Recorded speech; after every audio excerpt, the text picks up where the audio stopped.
bẹ́ẹ̀ lọ́jà ṣé mi gẹ́gẹ́ bí fighter ni àbí mo tẹ̀ ń ṣe deal ni mo bẹ̀ wá ń bẹ̀ ni má ẹ bàbá mi sọ̀rọ̀ ẹ̀ mọ́ kí ló dé gan náà. mi sọ pé kó wá jà náà mo kàn sọ pé bóyá mo pé mi tutù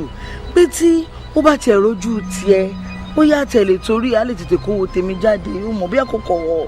mí ní kò jà pé kòkò ó mọ̀. ẹ gbà mí abájọ náà wàá tún ti kẹsẹ̀ lẹ́sẹ̀ bí adìẹ tí wọ́n yà kọ́ lẹ́sẹ̀ yẹn náà mo sọ pé kò lè sun kọ́rè kò lè sun orin kankan jọjọ kí ni problem ẹ̀ náà ṣé o tẹ́ pé o bá mi lé àtọkọ mi lẹ́sìn kó tó máa sọ níwájú ọkọ mi nìyẹn ni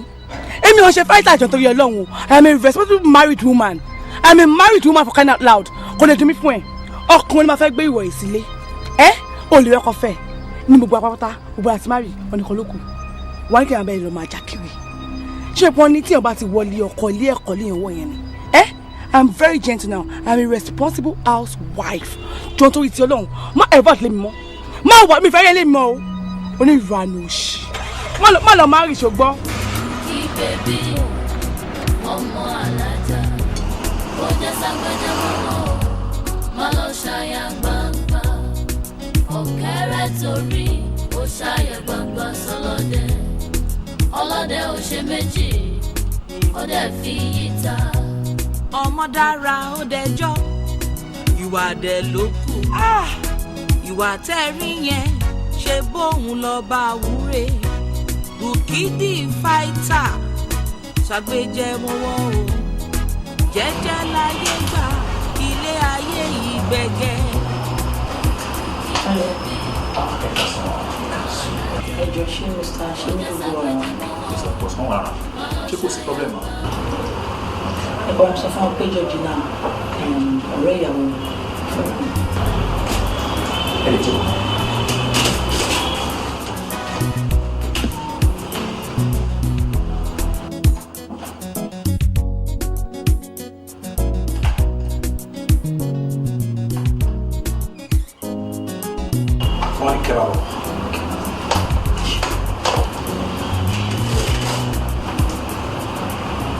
ṣé pé Lucas sọ̀rọ̀ tó tó yẹn sí ẹ. ọ̀rẹ́ mi ni iṣẹ́ àdìparọ́ mi.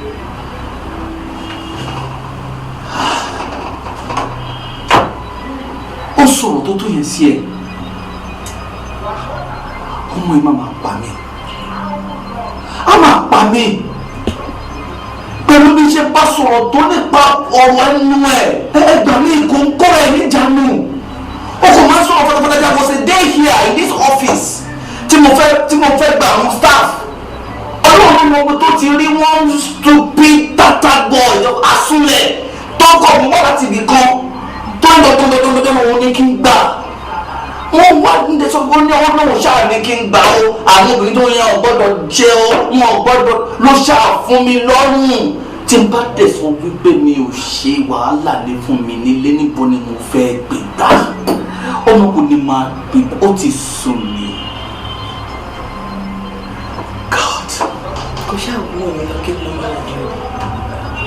kò dẹ̀ sóbìnrin tó máa wù kó o náà máa ní mo jókòó. kẹ́lẹ́ máa wo púpọ̀ náà ọ̀rọ̀ tó wà lẹ́yìn tí mo fi di ẹni tí ò sí ilé ọkọ lónìí ọwọ́ èrò ti wà o. olùgbèjà ní bàbá olùgbèjà ní ọmọ ṣé ní kékeré lọ́rọ̀ títí sórí ìwọ. by the time I am done with you you regret ever coming in contact with me. kí ló bá ṣe fún ìfẹ́ ìwọ má jà lóhùn wọ sórí tí ó bá fi ọkọ ẹyẹ kò tó lè ṣe sí ó lè ní gbogbo ní sórí rẹ ó lè ṣe ibùkún wọ ẹ tó wọ́n lẹ́jọ́ sórí ọkọ ẹ̀ tó ní kó bá fẹ́ wàhálẹ̀ tó bá fọmọ àlè yẹn. ó sọ tó tó yẹn sí please jọ tó yẹ ọ̀nà wo kan tí ẹ wo bàbá ṣe ń bọ̀ àfi ọlọ́run nìkan ló lè là mí lóye nǹkan tí mo lè ṣe sórí ọ̀rọ̀ ọmọ yìí ìwọ́n tó jọ́ rẹ nìyẹn o ká ní pé èèyàn tá àmọ̀ rí ń kọ́ bó ṣe mọ́ lọ ká ní pé èèyàn tí ò tiẹ̀ ní foríjì ń kọ́ má má kó mi sí wàhálà.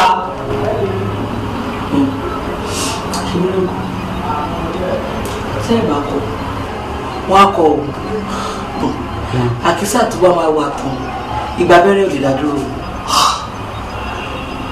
kí wàá ní mo fẹ́ ṣe sí i. ṣe bọ́kùnrin ni ó yẹ kẹ́ni mọ́gbọ́n tẹ́ máa dá sí i máa kọ́ ní lọ́wọ́ tẹ́lẹ̀ dá sí i.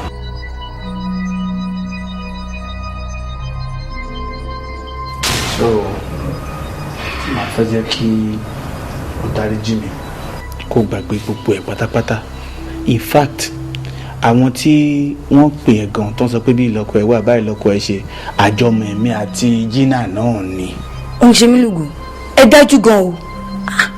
wípé ẹ lè padúró online máa ń tì mí ṣé èèyàn mọ̀ pé tí òun yẹn bá ṣe lòmíì ó lè gbé poison jẹ kó kú ẹ̀wọ̀n nǹkan tẹ́ ṣe ó kù díẹ̀ káàtó. wọ́n ti ní ohunkóhun tó bá dé bá mọ́mì ní òdodo àti gbà pé bá ṣe kọ́ sílẹ̀ ni èmi ti gba kádàrá mo lè ti gbà pé àgbélébù tèmi ni àmọ́ ṣe mí lókun èmi náà ṣe é mo lè máa fẹ́ kó dáríjì mi tó yẹ fún kí ni àmọ́ èèyàn kan tèmi gan ti accuse wrongly of tí ò dẹ̀ ṣe jọ nítorí ti Ọlọ́run dáríjì mi ṣe mí lókun jọ dáríjì mi. nísìnyí tí òsì ti bẹ ọ̀tún ọ̀tún náà ti bẹ òsì àǹtí mi ẹ̀yin lèmi bá lọ́rọ̀ o ṣé gbogbo àwọn ìwà jàgídíjàgan tẹ́ ẹ̀ ń ṣe sísìn yẹn gbogbo yẹn kó di ohun ìgbàgbé ẹ gbọ́ kẹṣe bí ẹni tí yóò gbọ́ ẹ rí kẹṣe bí ẹni tí yóò rí òun ni obìnrin fi ń pẹ́ nílé ọkọ o ṣẹ́gbọ́n àǹtí mi. Sekinat kò yí ẹni wọ́n ti kọ́ mi mo dẹ̀ ti gbọ́n ṣé wọ́n nísìnyí kò sí ẹni tó gbọ́n tó mọ́ láyé yìí èmi ni mo gbọ́n jù ṣé lọ́ọ̀ tí mo wà yìí èmi ọkọ mi ilé mi nìkan ní báyìí no more intruders ṣé mi ló kọ́ ju pé ọjọ́ kan ni mo délé mo wò gbogbo nílé ìyàwó mi ti kú gbogbo ẹrù ẹ̀ ó ti sá lọ. kí ló dé ẹ ti níjà ti tẹ́lẹ̀ ni. àjà a kàn ní misunderstanding ni nígbà tí mo káwọn ìwà tí ò tọ́ súnà mọ́ ìyàwó mi lọ́wọ́ ìyàwó ilé ẹ kó àrẹ́ra ẹ̀ sílẹ̀ to the extent pé òun àti driver mi òun àti gateman mi wọ́n jọ ń láṣepọ̀. even gan ní gbogbo àdúgbò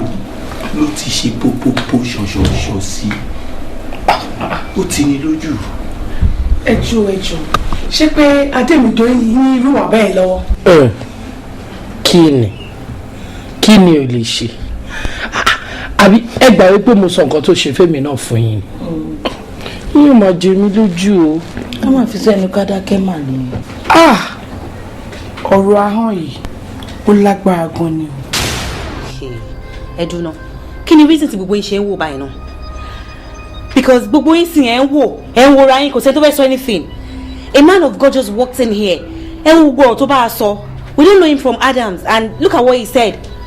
ó jẹ́ kó yé wa wípé gbogbo wa ò nífẹ̀ẹ́ ara wa dénú pé gbogbo wa nǹkankan there is something hidden about us pé a nífẹ̀ẹ́ ara wa pé à ń ṣe tánà di ara wa pé there is something we have against ourselves tí mo lè ṣe wáyé o èmi ò ní nǹkan against anybody so ẹni tó bá mọ̀ pé òun ní nǹkan against anybody nínú gbogbo àtàmì báyìí because I love every one of us here kó tètè yà sọ́nsìn kó sọ́nsìn o ká dẹ̀ forgive ẹni náà ká dẹ̀ bury everything síbí báyìí. ọwọ́ mi máa rẹ́ funfun lẹ́mẹ́ èmi ò ṣetán náà dín ìkọ̀kọ̀ o. èmi ò lẹ́nì kankan sínú o ọlọ́run ò jẹ́.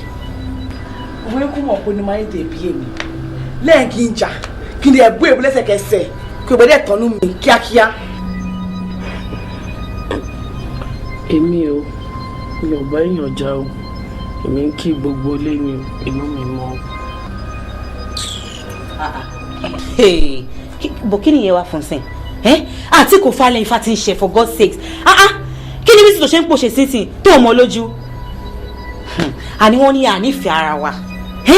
wọ́n ní ànífẹ́ ara wa anyway èmi ò bá yín sọ anything because gbogbo yín lẹ́yìn kọ́ sókè sí pé gbogbo yín o anything against anybody but ẹ kì í sọ fún yín tèmi ṣe wáyé o mi ò ní kankan against anybody and mi ò ní any reason láti hate anybody àbí láti ṣe tánà di anybody anyway nǹkan tí máa sọ ni wípé tí mo ṣe wáyé o mi ò ní anything against anybody and anybody or whosoever tó bá ní anything against anybody àbí anything tó bá fi anybody sínú bíbá àbí tó hate anybody láì gbogbo àtàwọn bíbá ẹ wo ẹni náà kò ní bá ti ṣe kò ní ọ̀nà bíbá gbogbo ọ̀nà ẹ̀ báyìí ó máa dín ni bó lè ṣe wà yẹn bó ṣe ṣàgbèrè báyìí ló ṣe máa lọ káàkiri àwọn from one place to the other wọ́n ti máa sọ nìyẹn because gbogbo yìí sì ẹni ẹ̀ṣẹ̀ kankan ẹ̀ṣẹ̀ anything so the man of God ó ń parọ́ àbí ẹni tí ó mọ̀ wá from anywhere. a jẹ́ wípé Adémídóyin ló ń ṣe tánà di gbogbo wa ń gbà yín. Definitely. ìlú ẹ̀ tó wá fa òjò ń sìn ṣèwórí ara ìlú àfàlẹ́. ẹ wo ojú ò ní tì ọmọ yín ò ní kú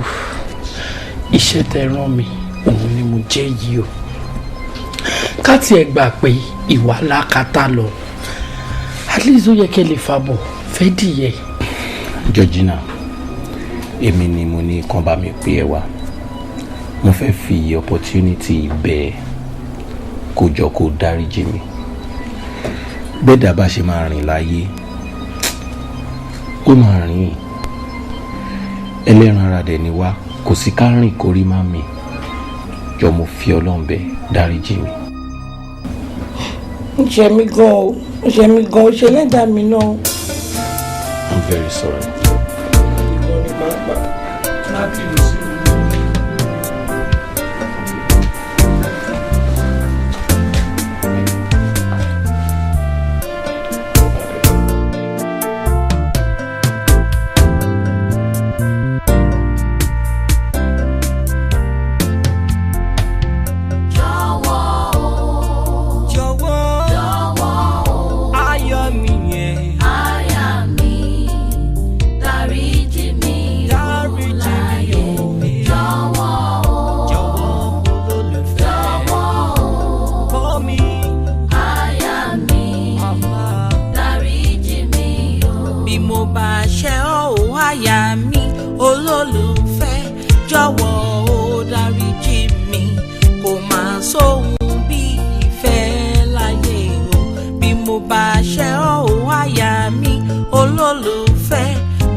bẹ́ẹ̀dá bá ṣe máa rìn láyé